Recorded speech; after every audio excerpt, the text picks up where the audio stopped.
Another week, another reflection. This week, Firehouse plan. The Firehouse plan is something all general construction students will recognize because it's a project I've been doing since I started teaching 8 years ago. It's a project for blueprint reading where students have to design a firehouse, and you guys knocked it out of the park.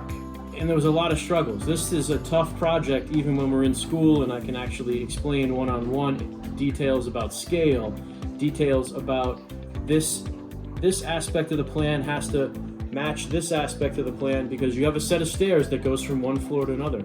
So there are many intricate pieces of this that have been really made tougher by distance learning, and you guys did a great job. I'm so excited at the progress that you guys put together these past 3 weeks. Some of you even stepped it up well above and beyond, and I'm really proud of you. I'm going to show you a little bit about what the students have done this week because other general construction students will see this and say, wow, I can't imagine learning this over distance learning.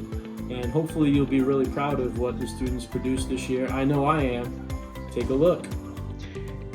Everyone will remember the Firehouse design document, the actual lesson plan that I use for this particular lesson. Starts with a document, and it contains the spec for a firehouse that needs to be built in a local community, and also includes all the architectural symbols that they could use on their plan.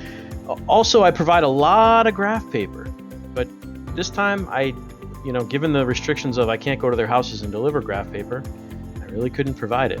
So in addition to all the symbols that are here on the paper, this time I actually threw a curveball. I said to myself, what if I decided to try and find some software for the students to use?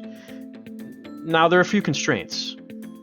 The students can't install software, so it has to be, in the cloud, and they can't pay for it. I can't be expected to have students pay for it. But I found this one piece of software that was 7-day trial, Smart Draw. Now, I've never used this software before. That's a huge caveat. So there was no way I was going to be able to provide guidance for this piece of software. And I've used other CAD software before, but never this unique piece. So students who are going to try this, we're going to have to do so on their own, and the trial is only 7 days. So you've got to get in there and get this done in 7 days. This is a 3-week lesson plan in the classroom because of all the iterations students typically go through. Well, so I threw that out there and said to myself, all right, I'll put this software as an option. What could happen? Well, something really cool happened. One of the students, I hate to start with the awesomeness, but one of the students jumped in there and he started his firehouse design.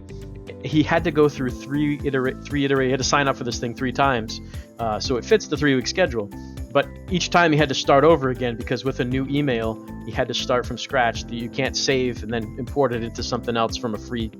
And look, I understand that the software costs money to produce. Having a computer science degree, I understand that. But he had to use 3 different emails, sign up 3 different times, and start over again each time. That to me just demonstrates the hurdles that students will overcome. So I didn't have any graph paper. That's a minimal hurdle, but this student went above and beyond and went into this software 3 times, started from scratch 3 times, and delivered an awesome product. You can see here he learned how to import fire trucks, utilized all the symbols that I provide on my paper, and some additional symbols. I mean, there's stuff in here that I would have never had. He has the chief's desk over here. Unbelievable iteration here. This is obviously floor number 1. You can see there's stairs. But let's look into some of the other projects and maybe go through how everything proceeded from start to final plans. And I'm really excited at the results, given the fact that I didn't even give him paper. So check it out.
That's a wrap on another week reflection of distance learning. This time the Firehouse plan. Got to be proud of these kids. I know I am. Any questions? Drop me a note, send me an email. I'm really easy to find. Take care.